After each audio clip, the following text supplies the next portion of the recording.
Good morning, boys and girls. I said good morning. How's everybody? Good, good. My name is Lisa. I'm going to be telling you a story. Do any of you have a dog? Well, a lot of you guys do. You have one. What's your dog's name? Flash. Your dog? Two. You have are you sisters? So you have the same dog. Anybody else? Oh. Buttons, and I have another dog, and his name's Hobbs. Buttons and Hobbs. Do you want to? Oh, okay. Well, my dog's name was Kita, and she was my best friend. Did you have a question? What is it? Duke. His dog's name is Duke. So this is a picture of my dog. She's no longer with us, but this was Kita, and she was my best friend. And it didn't take much to make Kita happy. A good belly rub, or a new bone to chew on, or digging holes in the dirt. She loved to dig holes, and she could dig deep holes. But what made Kita the happiest of all, the happiest in the whole wide world, was to go where I go and to have this leash attached to this collar and then be taken out for a walk. We wouldn't dare take a day off because if we did, we would get the dreaded sad puppy dog face. Can anybody make a sad puppy dog face? Oh, yeah. And anyone who knows me knows that I cannot resist a sad puppy dog face. So Kita got her walk every day of the week. How many days are there in a week? How many days? 80. 7, you're right. 7 days. So Kita got her walk every day of the week, 7 days. That's right. And our favorite place to go was on a dirt trail behind the elementary school. And there was a hill going up that looped around and then came back down again. The narrow trail was lined with tall grass on both sides. And one beautiful day we were walking along. The sun was warm and there was a nice breeze blowing. The grass was gently swaying in the breeze. Kita was attached to her leash, and just like always, she was in the front because she was a good leader, and I right behind her, holding on to the leash as we went. And just as we were about to turn and head down the hill, Kita suddenly jumped up about 3 feet into the air. Because of the tall grasses, I didn't see anything at first, but when I got closer, I looked down and saw a very camouflaged and curled up into a striking position. His tail had a rattle on it. Can you guess what it was? Oh, you guys know. Yes, it was a rattlesnake. And his tail was rattling, and it sounded like this.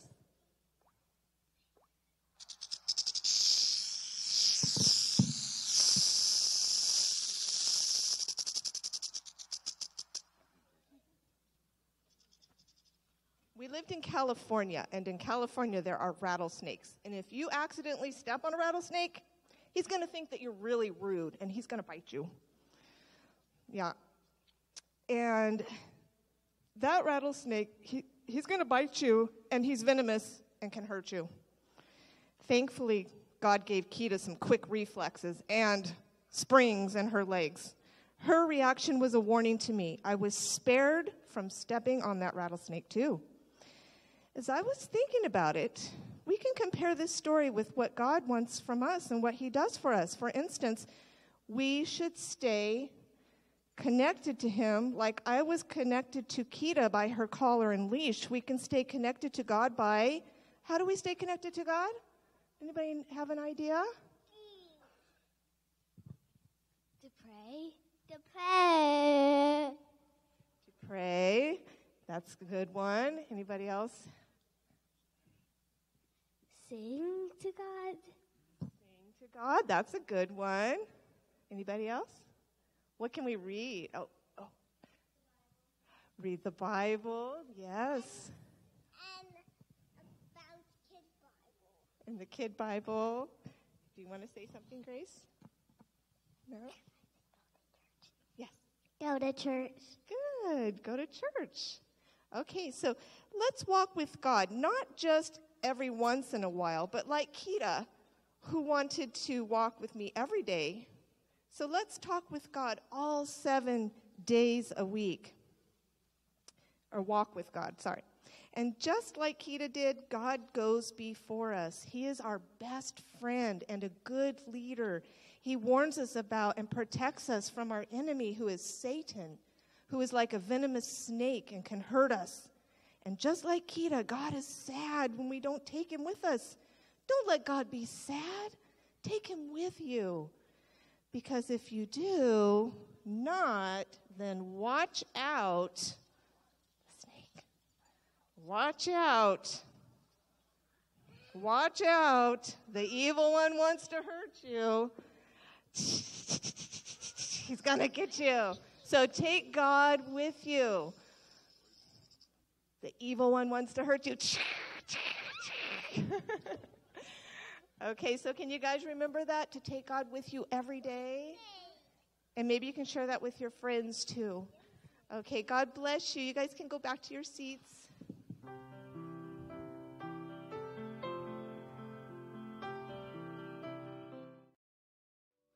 So if we have any families that have lost veterans, I won't make you stand up, but if you just raise your hand. Okay. And if you have served in the armed forces, if you'd raise your hand. All right. And those, any active right now? So each year, I look through different short films to give tribute to those who have served, and today we especially remember those who served and gave the full measure. That is what Memorial Day is about. That for our freedoms, for our liberties that we enjoy in this country, there are those who defended those freedoms, and so for them we offer this, for all of us to remember. We offer this video.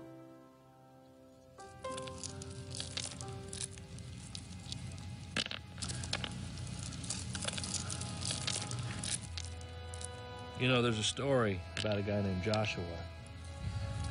From the Bible? Yeah, that's the one. God told him to build a memorial out of stones. Yeah, and the stones were to be a reminder of this great thing that God had done. So we know it's not the same thing, but we were wondering if we could remember your dad with you. Remember all the great things he's done. Sure. So this one here, this one's for remembering a great friend. This is for his part, keeping my kids safe at night. You got one? Not yet. Not yet, okay. This one's for him being the reason I even know anything at all about the Bible. Yeah, me too, actually. This is for dragging us to church that first time. This is for freedom to worship and his sacrifice for that. This one's for not letting his best friends stay mad at each other.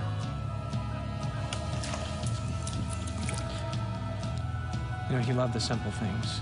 Things like people getting to speak their mind or having dreams and pursuing them. This is for defending those things. You know, you don't have to do this if you don't want to. I want to. It's okay, buddy. Just take your time then.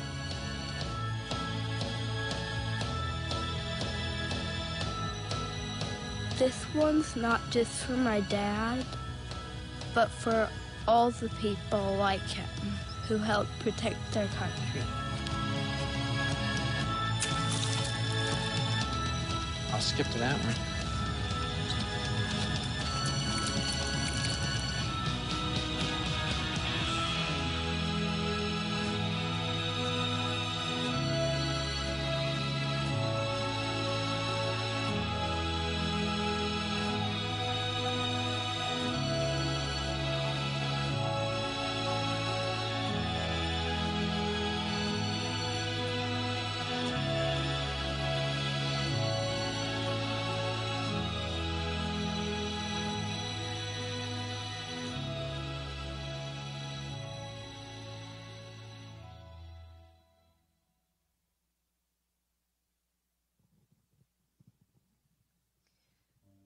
That is really cool.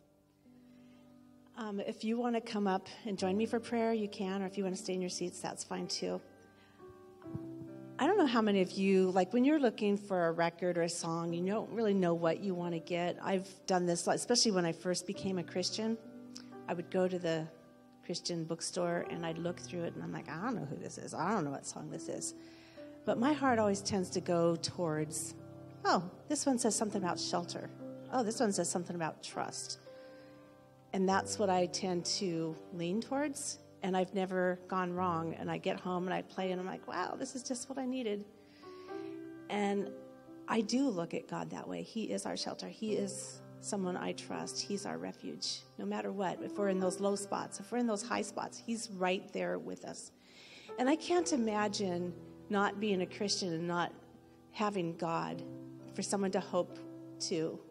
If someone you love dies and you're just kind of lost and lingering. But even when my own dad passed away a couple years ago, and to me, things felt unfinished because my dad was never really around in my life, and I wanted that relationship with him. But I still had that hope.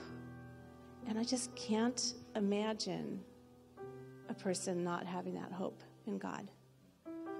So let's go ahead and pray. Heavenly Father, I just love you so much that you're always there for us, even when we don't know you're there. When we are in the midst of our turmoil and suffering, you are right there. You suffered ahead of time. You paid the ultimate sacrifice. And what little tiny bit of whining I do, and what feels like a huge mountain when I do go through things, is nothing compared to what you've already gone through and what you have seen and felt by watching all of us suffer. And it just makes me long for the day that you will just come home or come back to take us home, to be with you forever and to never have those worries anymore. And Lord, I just pray that you would just draw close to us and help us to draw close to you.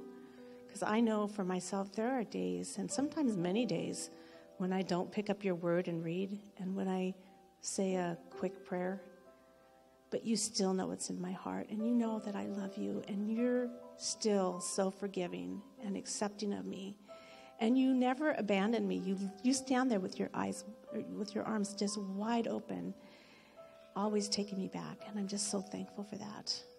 And Lord, I just would pray for that person that might be here right now that has doubts of your love.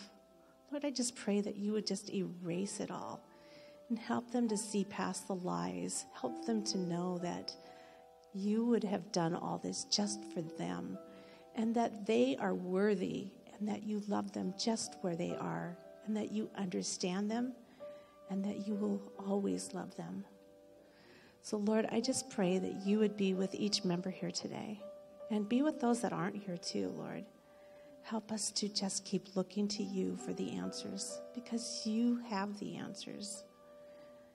And so we just thank you, Lord. Amen.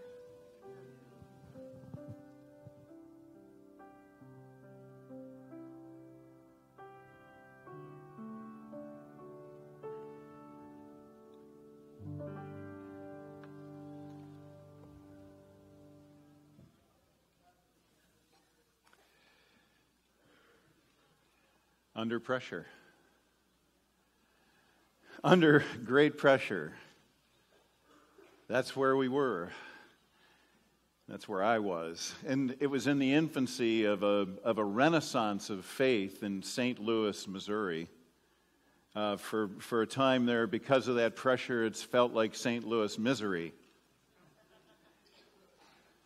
You know, it's an interesting thing when you've come to a renaissance of faith where God is just so present in your life and you feel so connected and so powerfully in love with the Lord, and then you come across one of these times where suddenly it's almost like a wave that comes upon you, and you just feel overwhelmed, and the darkness just envelops you. And there was that time in Missouri where I faced a series of successive waves. You know, it's a funny thing when you're dealing with faith that it gets challenged. And, you know, something unexpected happens. And the first one is like, okay, you shake it off. And then another one happens, and it starts to shake you a little bit. But then it's like a tsunami wave that just overcomes you, the third one, and you just somehow know it's orchestrated. Darkness descended over me, and I just began to struggle with hanging on to my faith. Paul talks about that in the Corinthian church. He writes to them, as we've been going through this series, The Unstoppable Church. Paul writes to his friends in Corinth, and he says this. He says, "We are hard-pressed on every side, but not crushed. Perplexed, but not in despair. Persecuted, but not abandoned. Struck down, but not destroyed. We always carry around in our bodies the death of Jesus, so that the life of Jesus may also be revealed in our body." Now, don't miss that. This is one of those literary clues that Paul puts in there. It's a propositional statement. 2 little words, so that. Okay? So persecution, hardships, difficulties, pressures, that these things are allowed into our lives so that. So God gives purpose to trouble. He gives purpose to suffering. He gives purpose to trials in our lives, so that we carry around in our bodies the death of Jesus, so that the life of Jesus may also be revealed in our body. You know, we've talked a lot about the more self-sufficient we are, the more gifted we are, the more talented we are, the less likely we are to turn to God when we need help. We have to come to the end of our resources. And you remember Paul in our first message, he says, we were beyond our ability to endure, so that we despaired even of life. And he says, but all this happened so that we might not depend on ourselves, but on God who raises the dead. You know, that is our whole struggle in life, is depending on God who raises the dead. Because we can't do that, can we? No, we can't do that. We can't even raise ourselves from deadness. We are dependent on God for that.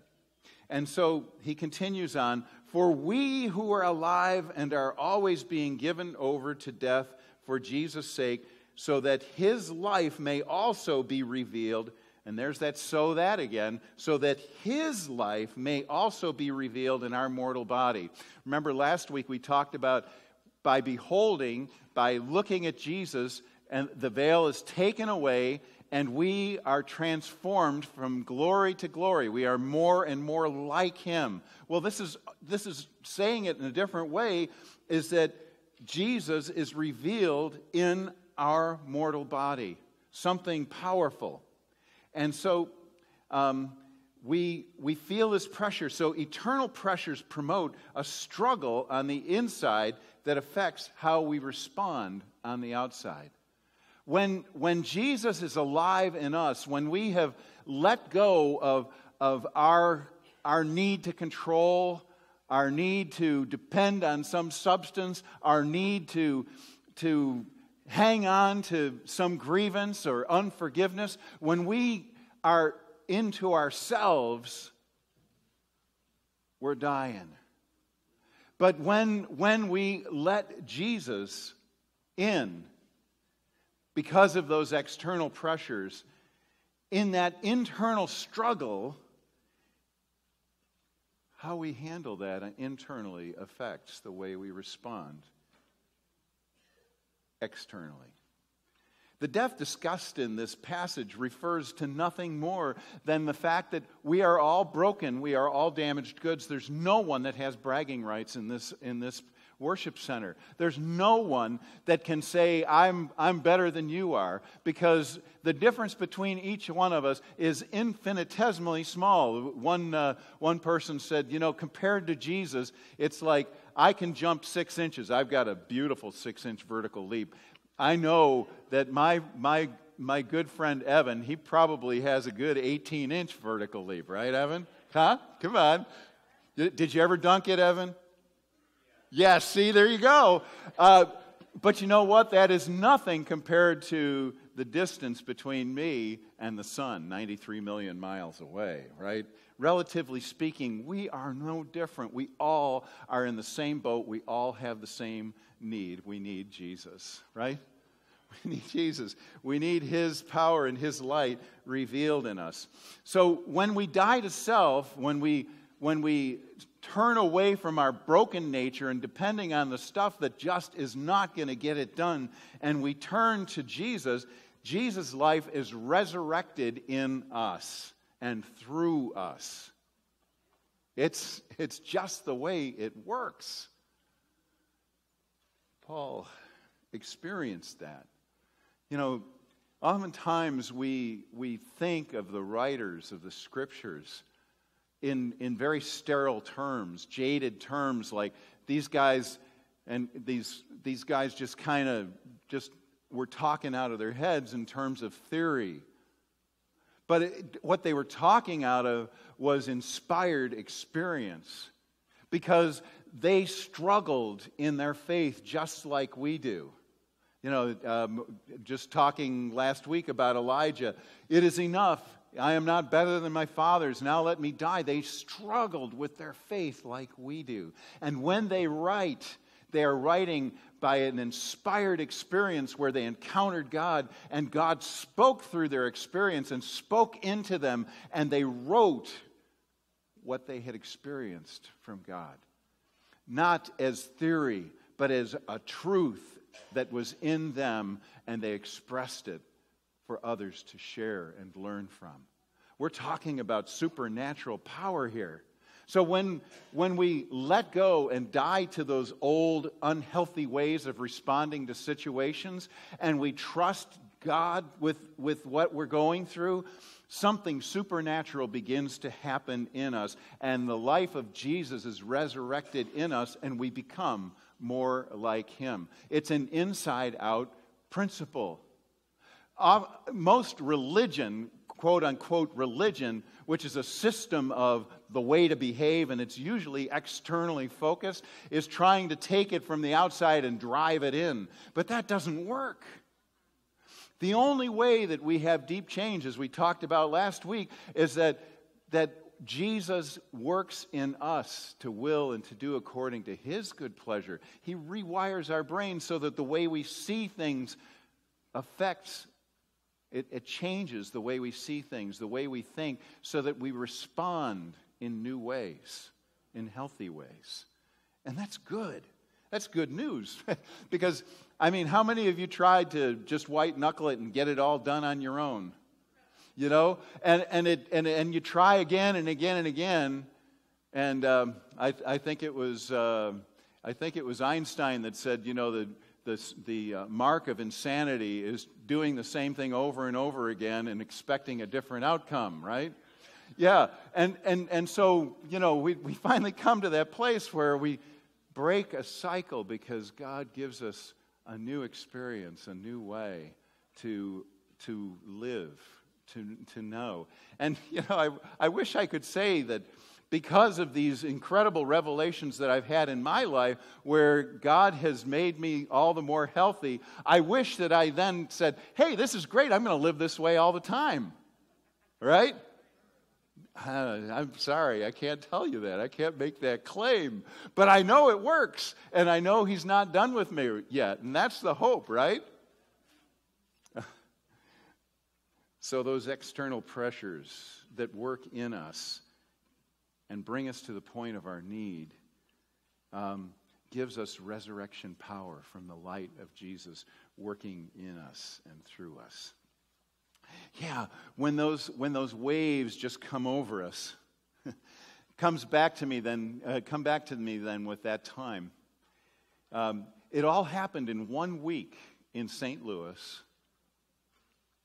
I was the first wave that hit me. Like I said, God was just super active in our lives, and Cheryl and I were just drinking it in, and it was exciting. And I picked up a man who had been suicidal, and I had gone through Stephen ministry training in the Presbyterian Church. And he liked archaeology, Indian archaeology. He searched for arrowheads and just loved doing that, Native American history and culture. And he was very, very private. And so I got this brainstorm, will you teach me how to find arrowheads, and we'll just visit and we'll walk. And we walked along in different state parks and plowed fields and different things. And he would talk about how to find them, and we'd find one every now and then, and he'd show me parts of his collection. But he started talking about deeper stuff as well, and the struggles that he was having, and he began to develop trust in me, and we began to share real things that were going on in his life. And his family, and this was totally confidential, so no one knew, but apparently his family members were hearing from him, and they said the change in him is incredible. This is a miracle. They had known him for years, and somehow just being able to process was awakening him to something new and different in his life.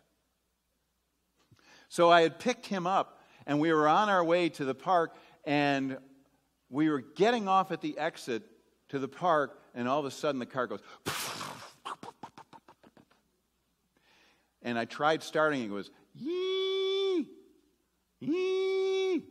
And what had happened was the timing belt had broken. It was an interference engine, high compression thing, and what had happened was the valves got bent because the valve hits the top of the piston and bends when the timing belt is not. Well, it was a very expensive job. So we got the tow truck, and he got home and everything. Then during that same week, I found out that my grandmother, Grandma Chase, who had been with us and had kept her faith even when we were totally out of the church, she had gone through so much trouble in her 80s. She used to drive around the country on a Greyhound bus. She got the Greyhound Ameripass. And if she could get anybody to go with her, she would. But if she didn't, into her 70s and her early 80s, she would every summer save up and get the Greyhound Ameripass, and she would travel to all of the different relatives around the country. Why don't you fly, Grandma? You miss all the scenery. So she had gone through a lot of struggles. And then my mother called me up and told me that she had stomach cancer. And I just cried out to God because, she had lived her life for other people. She took all the kids to summer camp. She would be a camp counselor in order to be able to get all of her grandkids to the summer camps. She just poured out her life in a poor section of the city, being a faithful member of that church and active in the church. And her whole life was given over to people. And I got this word, and it just broke me. God, why? Why does she have to go through this? What good is this going to do that she has to go through this? And then that next Saturday, this is all in a span of a week, I'm driving to give blood at the Red Cross. And all of a sudden, our second and now our only other functioning car goes, the engine light comes on, it's overheating. I coast down off of the exit, and it's happens to be right by the plant, the factory that I was working at. And I open up the hood, and here is this brown frothy liquid coming up out of the air cleaner, out of every orifice that was open.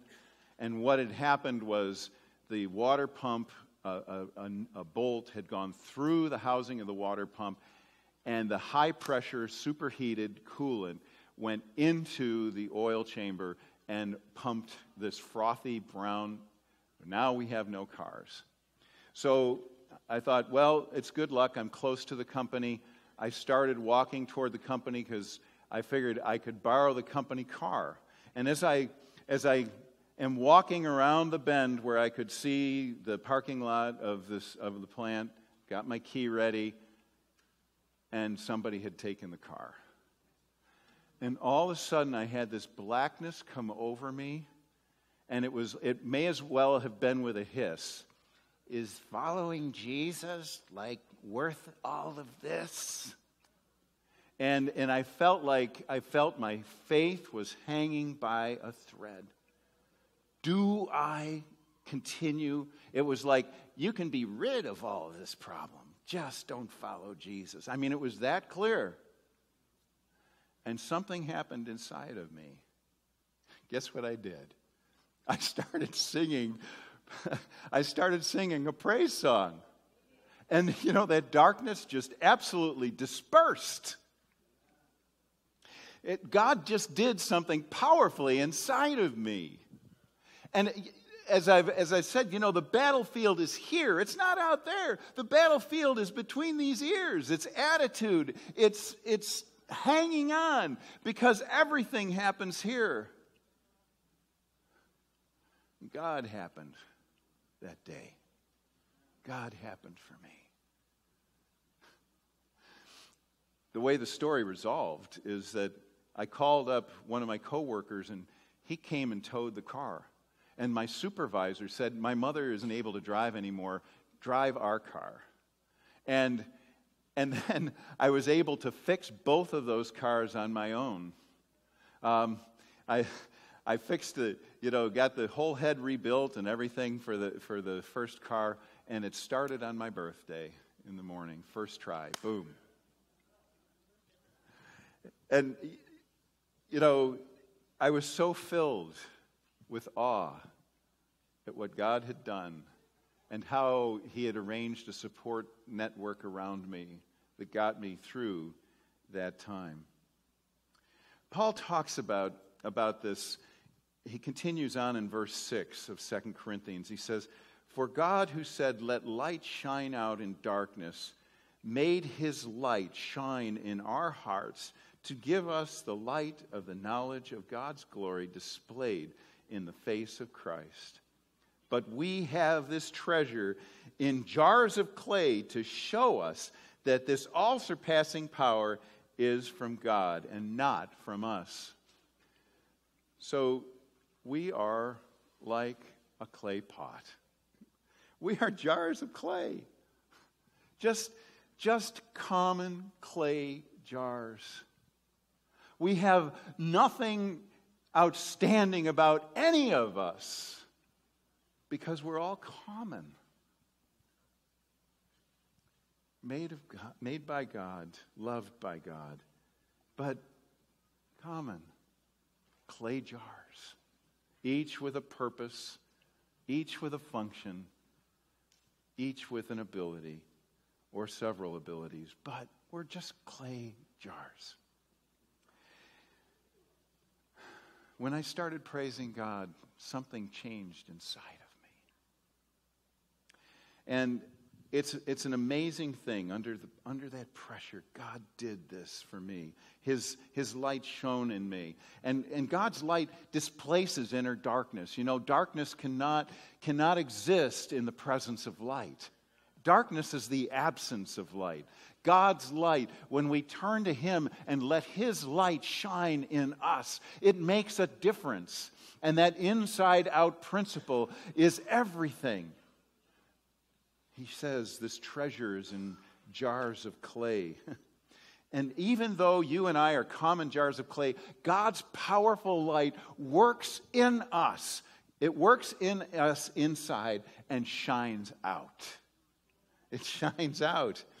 Common people with a knowledge of God and how God works in us equips us to do powerful things. Ordinary people can do extraordinary things when God is at work in us and we take hold of His incredible power. Because He works in us and through us to do uncommon things. And I thank God for that. That is what gives us meaning and purpose. And even in the midst of suffering and troubles and difficulties, that God is there for us to do extraordinary things in and through us. And the most important thing is He has resurrection power. That in our troubles and in our struggles is preparing us day by day for that day when He will resurrect us from the dead. You know, pressure happens. It's almost like we common clay pots struggle. And the pressures of life seem to come on us unexpectedly. And we receive a blow. And then another. And another. And then what we find is when you turn it around, the light shines through. Jesus' light shines through cracked pots. People who have been through times of pressure. I think of an earlier passage we shared. He says, the God of all compassion. This is in 2 Corinthians chapter 1. And it starts in verse 3, and he says, the God of all compassion who comforts us in all our troubles, so that we in turn may comfort one another. You know, we as cracked pots that Jesus uses to shine light for others and to comfort others and to build community. Paul then shares this. Therefore, we do not lose heart, though outwardly we are wasting away, yet inwardly we are being renewed day by day.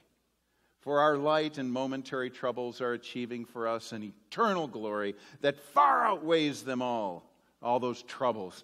So we fix our eyes not on what is seen, but on what is unseen, for what is seen is temporary, and what is unseen is eternal.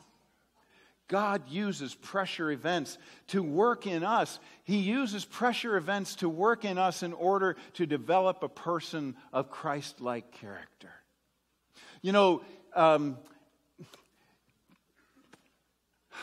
Genesis chapter 50, where Joseph has gone through so much trouble, so much betrayal by his own family, so much difficulty. Joseph is struggling and goes through all of these problems because of what his brothers did. And at the end, they're fearful of their lives because Jacob, the dad, has died. And they think, this is the chance. This is where Joseph is going to have his revenge on us. And he said, don't you understand that what you did, you meant for evil, but God has used it for good, for the saving of many. That is the theme for humanity. The only thing that God the Father will allow through to inflict us with trouble are the things that God can use for good, for the saving of many. Our sufferings have purpose. They have meaning because it develops in us a Christ-like character. The more we depend on Him, the more we focus on Him, the more we know of Him, the more we apply in our lives because of Him, the closer to Jesus we become, the more like Jesus we become, each in our own way.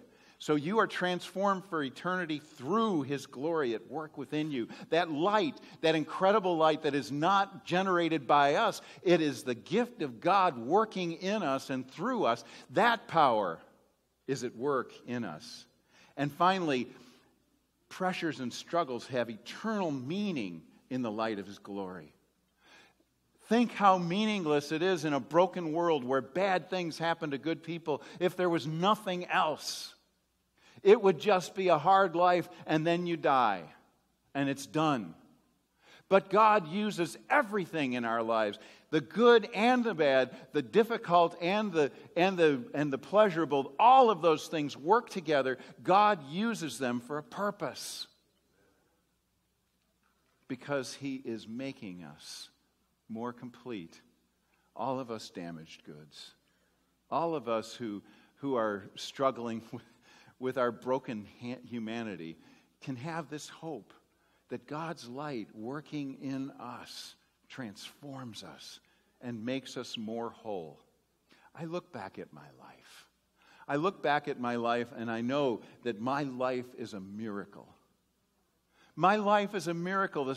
The start that I had in my life, the brokenness and the associated problems that I had and the struggles that I had with stuff that took hold of my life and controlled me, the feeling worthless, the substance stuff, all of those things that I struggled with are largely gone, and it's a lifetime journey, trust me. But I know that where I am today is a miracle because of what God has done in me. And I know that as I talk to you, I know that you have your own stories. Everyone has had opportunity and exposure to Jesus. But maybe you're just starting out. Or maybe you haven't yet started. But today I want to tell you that there is a light. The light of truth, Jesus Christ, who came into a broken world that did not want Him, that abused Him, and subjected him to every kind of ridicule and persecution and misrepresentation and hurt and torture. Because He wanted you to know that you mattered to Him. And that He was able to do in you what you could not do for yourself. Because Jesus came into this world as the light of the world, to shine into the hearts and minds of broken people and show them a better way. He said, I am the way, the truth, and the light. My dear friends, commend to you Jesus Christ, the one who is able to make all the difference in your life. Doesn't matter whether you're just starting your journey or if you're nearing the end of your journey, Jesus is all in all, and He loves you as He loves me, and that is our hope for eternity. And as a body, we as individuals become more and more like Jesus as a body as well. As each one of us lets Him in and lets Him take control in different situations. If you're feeling pressure today, if you're feeling under extreme pressure and your faith is hanging by a thread, I want to tell you that Jesus is here for you. And that you can walk out of this place with a renewed hope because He is able to do great things. He has done it in the past. He is doing it now. What will stop Him from doing it in the future? Jesus. Jesus. We love Jesus. Amen.